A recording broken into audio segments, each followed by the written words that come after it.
Hi, welcome. I'm very grateful to be here at the Sales Revival Conference, and I'm happy to welcome you to my webinar called Less Contact, More Impact. I will be talking to you about how to win a buyer's trust in a turbulent digital world. So first of all, I want to present myself. I'm Josefien de Feyter. I'm the co-founder of Blinc Sales Institute, and I'm currently the CEO. Our company exists for approximately 11 years, and we're a Belgian sales consultancy company who are very passionate about adding the human touch to sales. So a little credential that I want to share with you. We were founded in 2010. We now have over 300 customers that are mostly multinationals. We have a great team of 20 colleagues that are all dedicated experts in sales. We developed a unique methodology, which is called Rio, and I'm very excited to talk to you about that more later on. And we wrote a book that is called Rio, Less Contact, More Impact. So I will be deep diving into that today.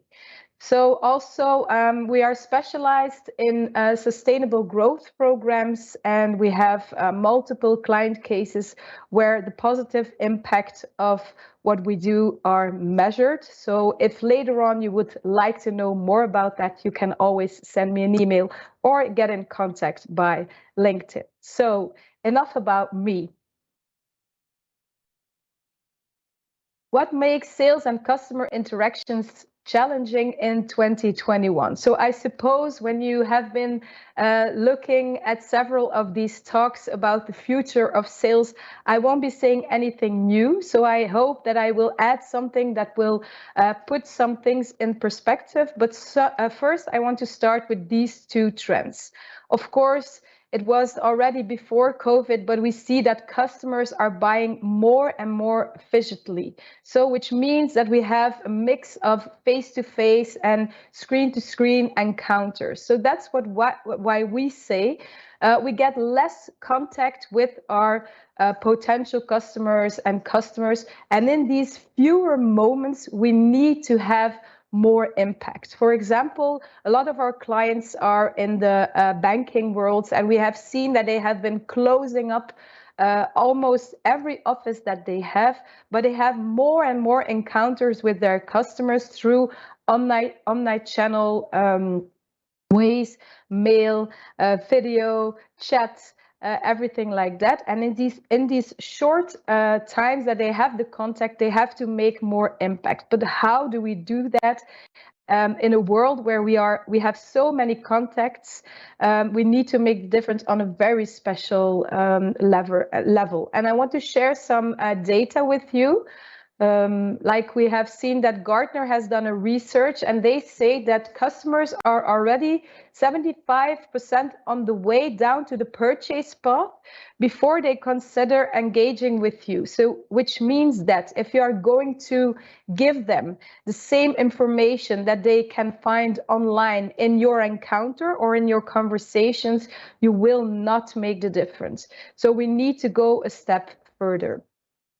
These digital interactions that we have with customers, they are very delicate. I think as a sales professional, you have noticed this over the last year. I think I have seen very, very senior sales that were amazing at their job, making the shift to the digital interactions, and they became very insecure. Why? It's not easy to build rapport online. You need to take that conversation to another level. You need to guide your customer through this process, and it's very difficult. And there you can see that there's a thin line between inspiring your customer or your prospect and irritating your prospect. Also, I've heard that it's very difficult for salespeople in the digital interactions to take their clients to the next step. So they feel that it is more difficult, in digital interaction than they did live. So what we see as a second trend, that individual customer preferences become more important. As everything becomes more digital, people easily get turned off. so they easily can make other choices. So we need to use the individual customer preference as a compass. Some more numbers to share with you. As you see here, that the key drivers of customer loyalty, we see a lot of things that you probably know, but on top of all these key drivers is purchase experience. So you probably think, yeah, that's not new. We already know that purchase experience, customer experience is key. It's very important. True. And I think that a lot of salespeople, a lot of companies are already investing in that. But I hope that I will be able to show you that it's mainly on a certain level and not on another level. So we see that the purchase experience, they are thought about.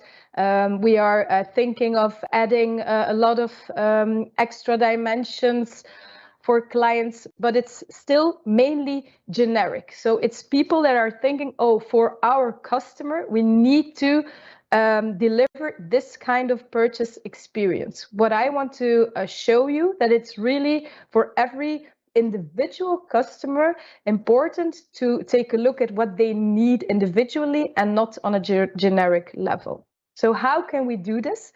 I brought two giants, Belgian giants, which are probably not the biggest giants for all you international people, but for us they are.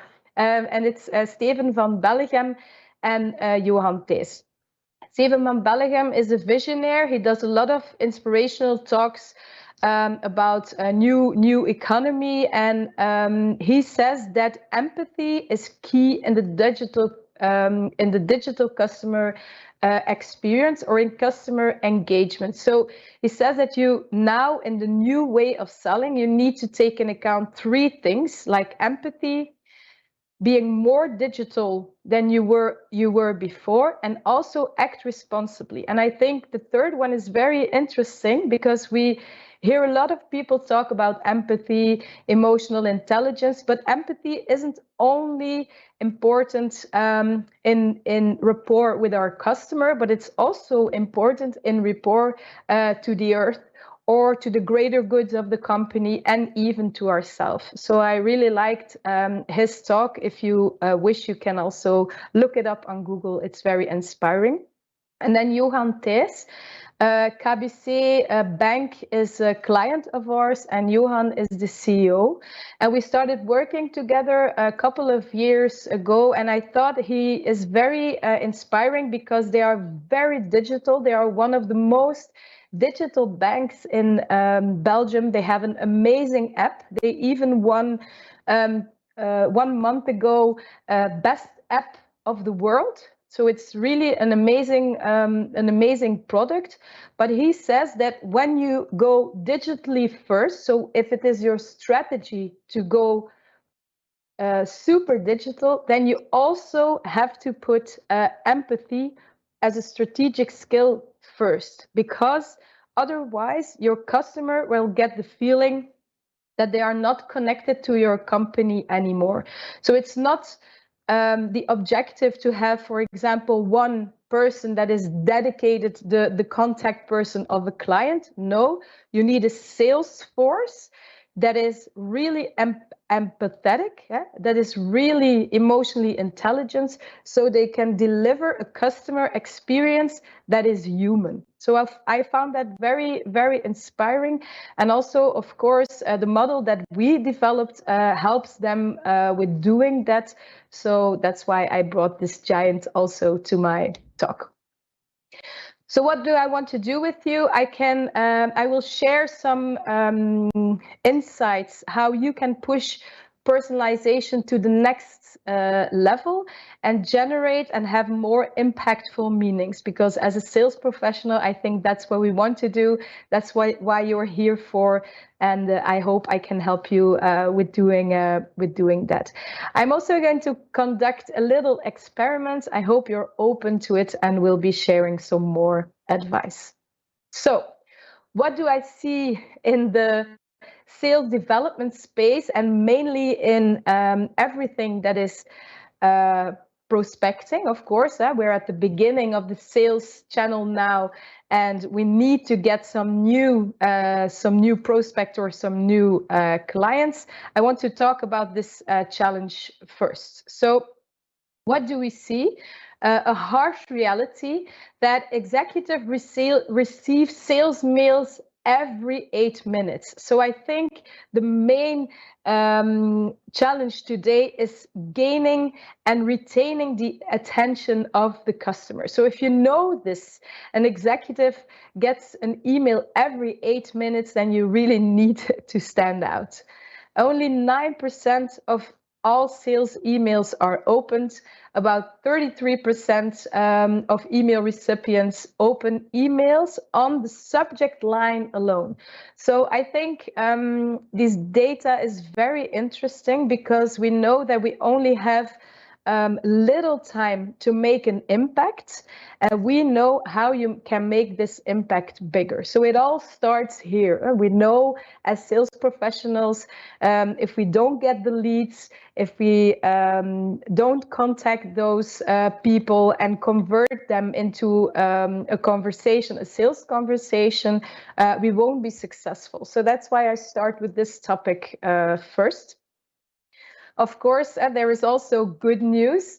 Personalized subject lines get 26% more opens. So 26%, that's quite a bit. So I think it's really, really necessary to do this. Personalized emails get 14% more click-throughs, and they get 6 times more transactions. So it's not even the question, do I like personalizing my emails? Do I think it's important? I can tell you it is important. SalesLoft, our partner, has done the research and they know it very, very well. And that's why I wanted to share these data with you. So how to personalize, of course, that's what I'm going to share with you later on.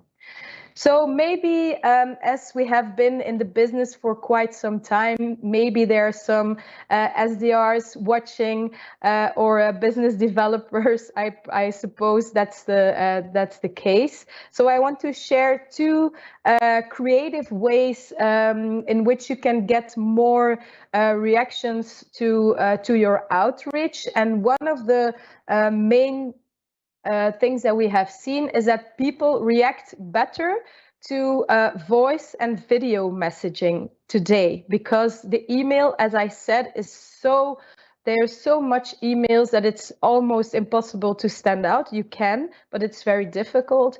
So you can reach people by voice messages, for example, through LinkedIn, or even through email. As you do it in WhatsApp, maybe personally already, you can record a little voicemail and then even ask the other person to react back or get an appointment. It's a bit creative, but it works. And also video messaging, you can use Vidyard, you can use Loom. It's very appealing when you go onto the website of the prospect and you talk about what he is doing and what your added value could be and why you would like to set an appointment. So use Loom or Vidyard. You can go onto the website of the client or the customer, the prospect or the customer, or you can go into an article that you have read, make the links. Please do not make it longer than 30 seconds to 1 minute. Everything that goes over will not be watched. So that's also a tip that I can give you. So I also wanted to talk to you about email versus cold calling. So how you can stand out today. Well, I was thinking that maybe for some of the younger sales representatives or sales professionals, cold calling might sound very old school, but in the studies that we have done is that it is still the combination of targeted marketing, gaining leads, and then doing maybe not cold, but really effective calling. A lot of people are scared of taking the phone. It's maybe a bit of a cliche, but I see it with younger people also. They are very used to using a lot of channels, but the telephone is a bit is a bit difficult. So it's also first encounter personally. People can hear your voice. We are still humans, so it can have a very positive effect if you know how to do it well. So I'm very interested if you are still picking up your phone and doing a lot of calls, because I see in my business that it is still very, very effective. The combination of email and calling, the combination of marketing and calling, also because you get really quickly the true answer, as in yes, I want an appointment, or no, I want an appointment. So I just wanted to add this. It's maybe not a big news, but a good reminder of what a lot of salespeople actually know deep inside, but sometimes don't do a lot anymore. So I have been talking about personalization sometimes now, but what is it? And it's why should we do it? So there has been a study of SalesLoft, and they have seen that if you personalize up to 20% of your email, you can double your reply rate. So that's very interesting, because they also see that if you personalize more, it won't be that more effective. Why do I say this? We all have a lot of work. Personalizing your emails is quite intensive. So if you need to do this, it takes some time, but you only need to do 20%. And of course, your subject line really needs to be very personal. So I'm very curious on how you are doing this, because it's probably nothing new that I am telling you. Are you doing this mainly from what you think you should add? Is it based on a market study, on something you found? Is it something on a personal note? I receive a lot of emails myself, and I'm always very interested in what are these people writing? Why did they choose this specific sentence? And I hope I will be able to guide you a bit more in this, because it's not that easy. So what I see is that when people talk about personalization, surely in marketing, they mostly are talking about demographics. So we are looking to use consumer data. You want to target a group, and then you are going to choose certain demographics to target them. For example, we want to target a group, and they are male. They are born in 1984. They grew up in England. They are married twice, 2 children, and successful, wealthy, and dog lovers. So you might say this is already a very clear picture of the people that we want to target. And at one point it is, but there is a limit in using demographics, because if we are looking at these demographics and data, we could end up selling to these 2 people: Prince Charles, who is male, and all of the other boxes check, but also Ozzy Osbourne. So I think you already noticed that as a salesperson, if you would be selling to Prince Charles or you would be selling to Ozzy Osbourne, it probably will have a different tone or a different layer. And that's why in the case of personalization, I'm always very surprised that there are a lot of demographics and a lot of things that we are taking in account, but not really the layer of personality. And this is really my passion. So for me, the human touch in sales comes from adding this layer of personality. So what is hyper personalization? That is adding the layer of personality. And it's not that simple. to explain. So if you're ready, I would like to do an experiment with you to show you the added value of emotional intelligence in sales. And I hope you want to do an imaginary exercise with me. So if you want to, you can close your eyes. Of course, you do not have to do that, but maybe it works better to get into your imagination. So just imagine your kitchen is due for renovation and you have done some research online and there are 3 kitchen builders on your shortlist. So on a Saturday, you decide to visit 3 kitchen builders in their showroom. So I will take you on 3 visits and afterwards I will ask you which visit touched you the most. So the first showroom you step into is Comfort Kitchens. You will notice that there is a calm and serene atmosphere in the showroom. A man with a nameplate, Rudy, he calmly walks up to you with a friendly smile and the jovial question, "Would you like to have a drink?" He asks immediately if you have found the way to the showroom easily. He accompanies you to the cozy corner where he gives you time to sit down. After asking how you ended up at this place, he tells you that first of all, it's important to get to know you better. So he asks you a lot of personal questions about your wishes. Do you like to cook? He also tells you that he is a hobby cook himself. How important is the kitchen in your daily life? He really takes the time to get to know you better.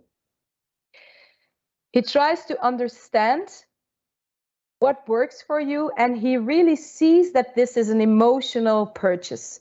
After the questioning, he shows you around the showroom and you can look around without, he is not pushing you. He is really very inviting and he asks you which kitchen feels best for you. Rudy fully understands that you cannot make this kind of decision immediately. He doesn't put any pressure on you, and it feels good that you can take your time comparing different kitchens.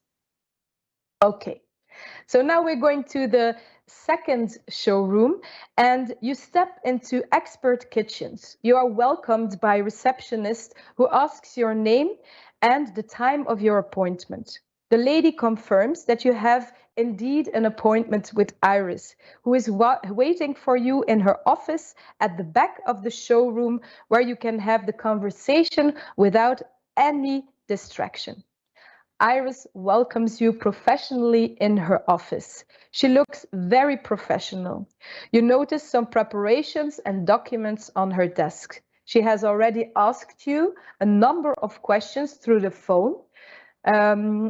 Dimensions of the space, available budget, material requirements. Iris clearly introduces herself and the organization. She tells you that she has 25 years of experience in an interior as an interior designer, and she has worked for Expert Kitchens for 5 years now. She thanks you for the information that you have given her, on the basics of which she already prepared 2 designs. By asking a few more specific questions, she gets further insights in your functional needs and wishes. Using the drawn plans as a guide, she shows you what she thinks that you need. She emphasizes the advantages and disadvantages from each proposal and asks explicitly in what you are weighing and how you will be deciding. She is happy to translate what has been discussed into a new and detailed offer.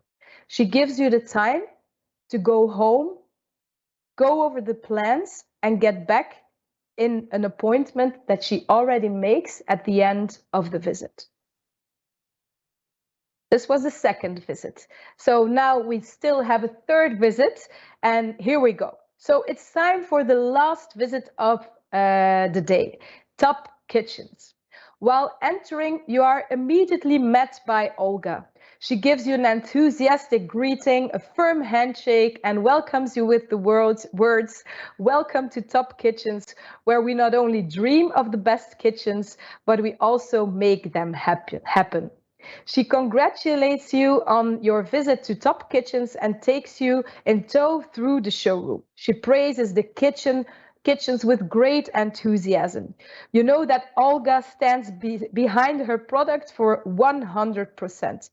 But she is also open to very honest feedback, and she will take that in account with everything that she discusses with you.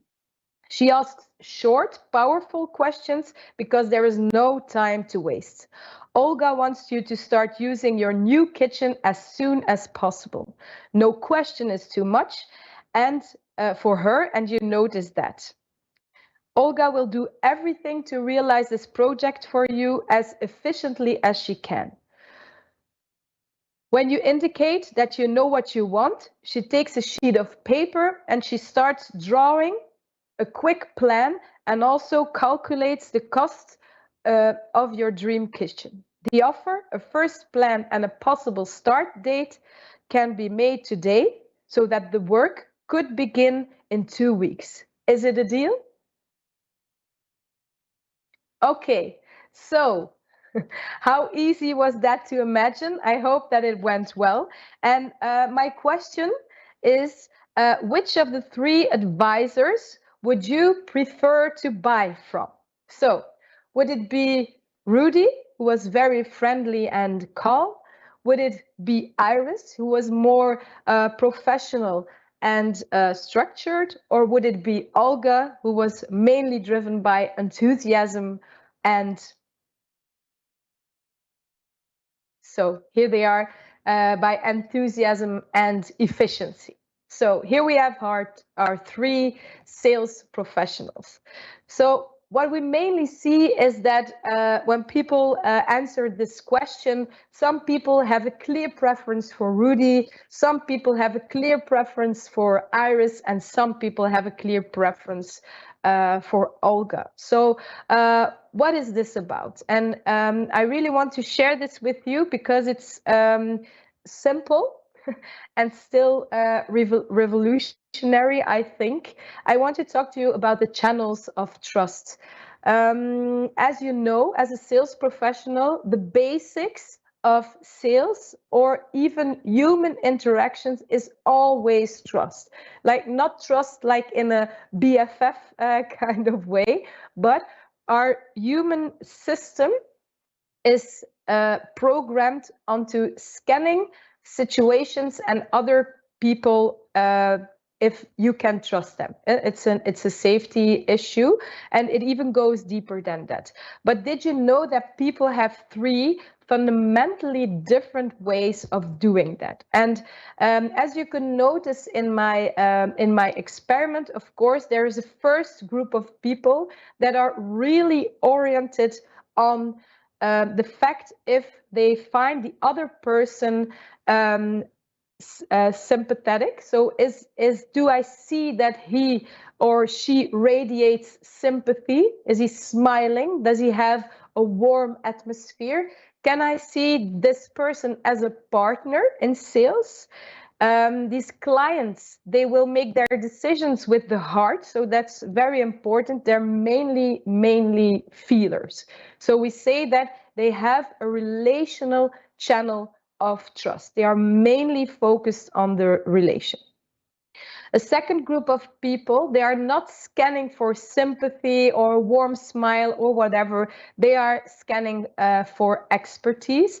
They are looking for a specialist. They are people that are deciding with their head, and they are mainly thinkers. So you might say, yeah, but in sales, it is always important to have expertise. Of course. In sales, it is always important to be friendly and be sympathetic. That's true. But it's very important to know if your client or your prospect has this channel of trust first, in the first minutes that you are encountering. If you know this channel of trust, it can build rapport quicker. So it's it's important to learn how to detect this. Yeah. So we have the third group of people that are going to scan on another level, and they are looking for energy, as we saw with Olga. They are looking in a salesperson for a problem solver. They decide with their gut, and they are mainly doers. So you might be asking yourself, yeah, are we talking about the client now, or are we talking about the salesperson? Both. We are human, yeah. We use these channels of trust to build rapport, so you do it on both sides. What I always say is, as a sales person, you are doing your job. So if you know this, you know that there are different channels of trust. It's up to you to know your main dynamic. So am I more an expertise-oriented salesperson? Am I more a thinker? Am I more a dynamic salesperson? Am I more a doer, or am I more relational? Because this is going to impact your conversations with your client enormously. If you will not personalize your interactions on a personality level, and that was what I was talking about before, you will not have rapport, there will not be enough trust, and the client won't be open to proceed with you. So if you want to, you can answer this question, because I'm very interested in, is empathy a strategic skill already that is being taught to your sales force? And if so, which model are you using? Because of course there are different models which you can use. And as I said, I read in a study of McKinsey also, they are saying that empathy will be the main skill that you will have to teaching your sales force to go to the next level in the coming years. So maybe you use another model. I am very interested in if you would like to share. So this is what Rio is about. And we have the relational channel of trust, the informational channel of trust, and the outgoing channel of trust. In fact, it's the concrete language of empathy to use in with your corporate sales force. I hear a lot of talking about empathy, and often it stays a bit vague. I mean that I think we are all convinced that empathy and emotional intelligence in sales is important, but very often I see that people are still doing it from the gut. And what happens then is that you get a certain approach, like a more relational approach. Oh yes, empathetic means when you are empathetic, it means that you are very friendly, that you are very helping your customer. But that's not helpful for every type of customer. If you are informational and you're an informational customer, and you try this way of being empathic, then it will be a turn off. So it's really important in which way you need to be empathetic for your customer, and then your customer will be delighted or have the customer experience that he has dreamed of. So how can hyper-personalization be done effectively or efficiently? There are, of course, several stages in the process where you can use your hyper-personalization. I talked about it a bit. So for me, you can do it in your marketing, and you can do it in your touch points, your live touch points that you have with your customers. So conversations mainly. I want to just dive in a little very practical case. So maybe it can help you in your daily work. For example, our partner SalesLoft, they work with cadences, of course, which is very important today. So I talked about personalizing your email. So what they do with Salesforce, they use Rio to personalize templates that they have made in their cadences, and they send them in batches to different types of clients. So what they do is when they have an encounter with a client, they know what the main channel of trust of this client is. Is it more relational type? Is it more an informational type or now outgoing type? And then they create 3 versions of the same email, put it in the cadences, and then the relational clients get a certain email, and informational clients get a certain email, and the outgoing clients get a certain email. So we have here, as you see, for the relational prospect, Dear George. You will see in the language that this is a totally different approach than what we will do with the formative prospect, outgoing prospect. We have done research for the last 10 years, and we have made batches of relational words, informational words, and outgoing words that we see that they impact this type of person more. And we have 1/3 of more reactions if you use the right channel of trust. So it seems a bit complex, but in fact, in the operations, you can organize it well. So we can see here the use of the words dear. I want to help you. So it's a tool that helps. There are 1,000 reasons to meet, but I really want to get to know each other. So what you will notice if relational isn't your channel of trust, for example, for me, I'm like, oh, get to know me. So that's not interesting. But for someone who is relational, it will touch his heart. He will be brought into a movement of responding. But if this isn't your channel of trust, then this email will just not touch you. So it's very important to know, of course, the channel that your client has. Then we have an informative email. We see a lot of more data here, the use of numbers. Also, if you look at the title, Dear Mr., Mrs., it's a more formal approach. We also see that we add a lot of proof and data because we want to show our expertise already in this mail. Yeah, so that's the difference for this type of customer. And then we have the outgoing prospect, short. We go very quickly to what can be the added value. And also, as you see, we mention a few clients, big clients, because outgoing prospects are sensitive to that.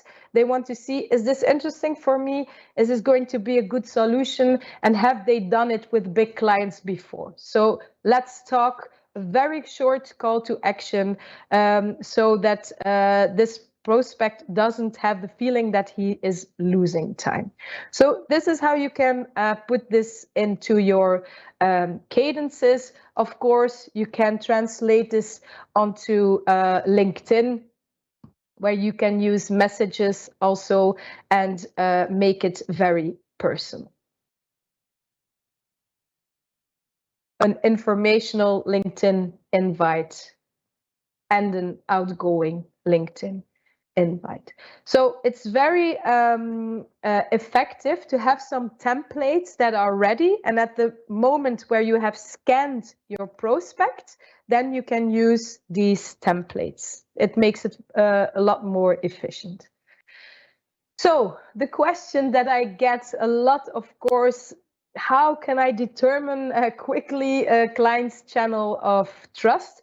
Well, we developed a quick scan, and we also developed a plugin that you can use on LinkedIn.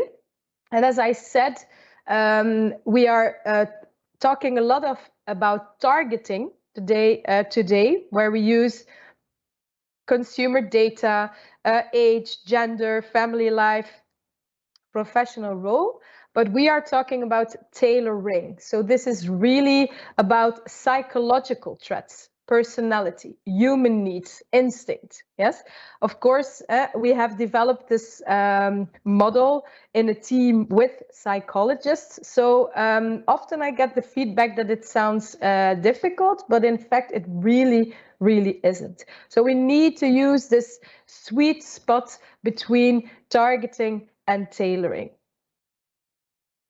So this is our Rio plugin, and I'm sorry, the text that you are seeing is in Dutch. We have developed the plugin. It's not yet available in English, but it's coming.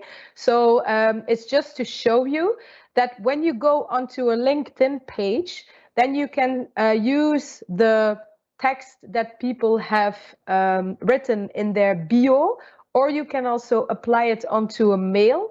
And when you do this, the algorithm or the plugin will show you the channels of trust of your prospect. So in this case, yes, you maybe already guessed it, that my main channel of trust is outgoing. So you can see it here. Also, I think maybe a bit more than you can see it here. No, relational. I like to think that it's the case, and only a small piece of informational. So this is really interesting because it's not because I have less informational dynamic that it means that I'm not an expert. No, it means that if you want to address me, if you want to contact me as a sales person, then you should mainly choose this outgoing channel of trust. And I have a great example. I did a webinar a while ago, and I also showed this slide, and I got an invite through LinkedIn afterwards, and someone said, "Hi, as I'm talking to an outgoing person, I will not be spending too much of your time. I thought that what you were speaking about was really interesting. I think I can add something to that.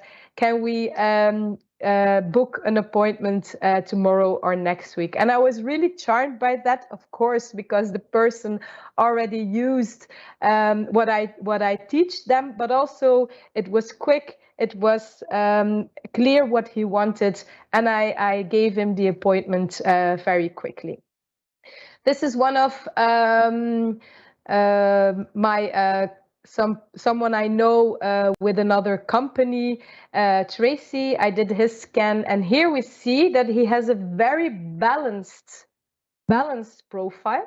So a little bit more outgoing, a lot of informational, and a lot of relational. So which would tell me that I need to send him a Rio balanced email. So that is different than you choose a really clear dynamic, or you need to put some personal relational elements, you need to put some informational elements, and also some outgoing elements.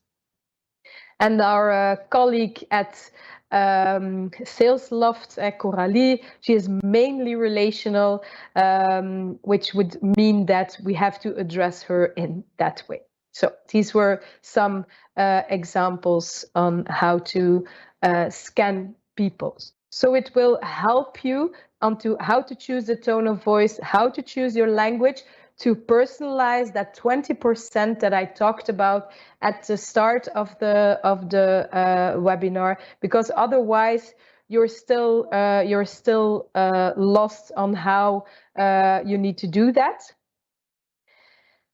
Some of our partners are SalesLoft, Showpad, Hello Customer, and 24 Sessions, because I think we all know that we need technology today, and we want to increase Net Promoter Scores, ENPS, shorter lead times, and conversion rates. That's what we have seen with the use of more emotional intelligence driven by tools, of course, can do in your sales process.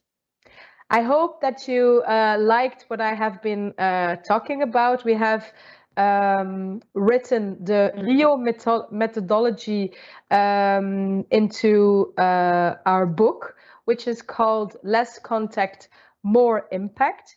You can order it, I think, everywhere on Amazon, bol.com. I hope it has triggered you. You can also find the word lists in there, the Rio scans on how to scan people online. There are some podcasts in the book. So if you are interested, you can order it. And of course, if you want to connect, I'm always very happy to connect, mainly because this was an international conference and I was very excited to speak here. I want to thank you for your time. I also want to thank the organization of Sales Revival Conference. Happy to be here and I hope to see or hear you in the near future. Thank you. Bye.